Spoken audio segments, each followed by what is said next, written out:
wajah pun berseri, akhlak budi pekerti. Insan Qur'ani, kasih sayangmu tiada bertepi, akhir galangmu sambutkan ummati. Namamu agung di langit dan bumi, kekasih Allah Rabbul Izzati, sahibil haqdi wal mu'jizati, zainil arabi wal ajabi.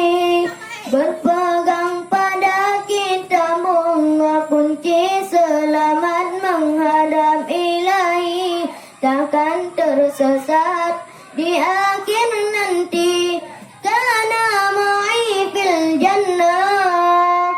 Betapa bahagianya bertemu Nabi, bahagia di dunia tiada berarti, walaupun sara yang di